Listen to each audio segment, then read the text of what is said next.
Good evening. Dennis Hatman here. This evening I think we have a pretty interesting show for you. I don't know if y'all saw the Miss USA contest the other night. I personally didn't get to watch it. But there has been a lot of buzz in the media about it. The host apparently asked one of the contestants, a beautiful young lady, Miss California, about same-sex marriages. Now, first of all, let me say that I'm not a big fan of these Miss USA contests. They have those girls parade around in various stages of undress, and I really don't feel it is appropriate. To me, it sort of reminds me of a livestock auction parading those girls around like cattle, where the auctioneer asks them some controversial questions, and they get judged on them. And I just don't feel that the young women of America should be treated like cattle. But that's just my opinion. But anyway, I know they've been doing these shows for many years, and most people don't have a problem with it per se. And my topic tonight isn't about these contests in and of themselves anyway. It's about the question Miss California was asked, and how her answer has caused such an uproar.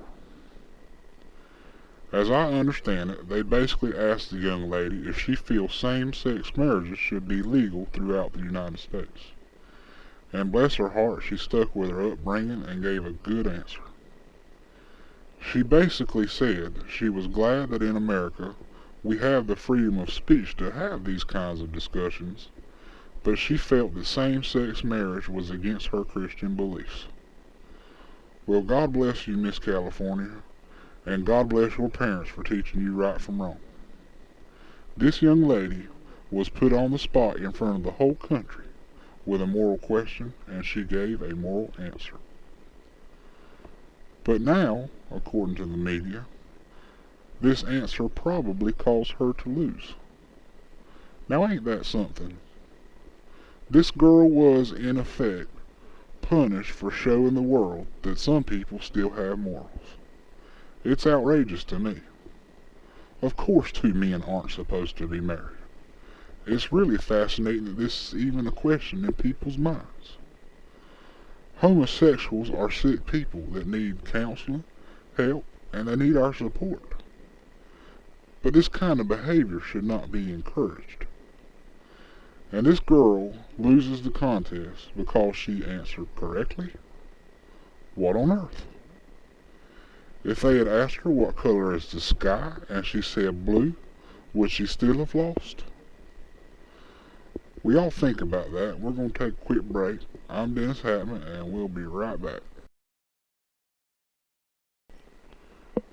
Alright, when we left off, we were talking about how Miss California lost the Miss USA competition because she felt that same-sex marriages should not be legalized in the United States.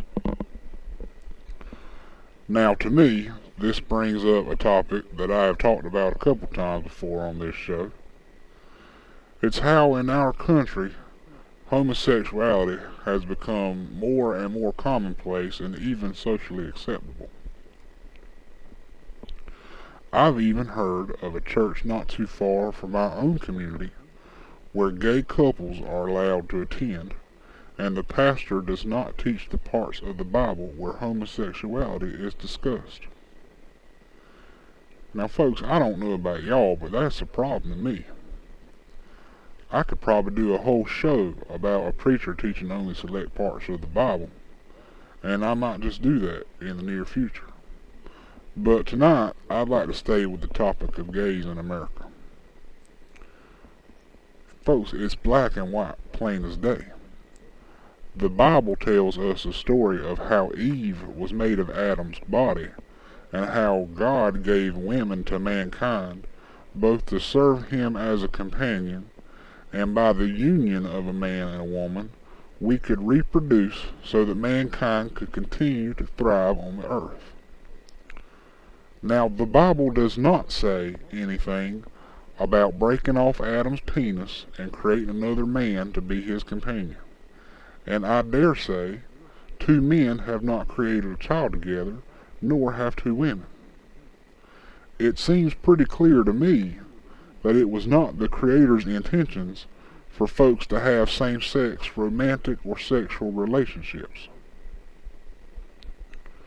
Now let me just say right now, I do not hate homosexuals, and I do not hold their gayness against them.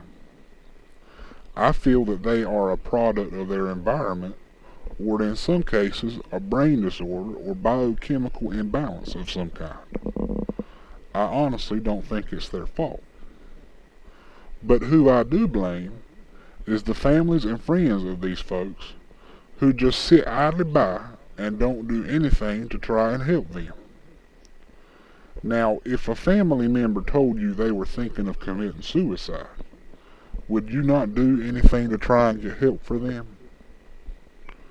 Of course you'd help them, because suicidal thoughts are a result of depression, which is a brain disorder and can be treated. There's plenty of counseling, support groups, and even medications available for people with emotional disorders. So why is there not more help available for folks with sexuality disorders? Well, I think I can answer that. It's because we haven't taken the condition seriously. It used to be a pretty rare thing to meet a gay person. They were so few in number that when we did encounter a homosexual, we would probably just chuckle or shrug it off and go on about our business. But it has spread exponentially, just as any uncontrolled disease does. Homosexuality may not be contagious by being in the same room, or breathing the same air, or shaking a gay person's hand. But it is contagious in that as more and more people have become afflicted, more and more people see this as an acceptable state of mind. And then they themselves are susceptible to the mental contamination. Folks, we need to act now. Let's get these people some help. Reach out to them. Pray for them. See if you can get them some help at a mental health facility. Folks, let's not shun them, or hate them, or look the other way any longer. Alright, that concludes this part of tonight's show. We need to take another break, and after that I'll be responding to your emails.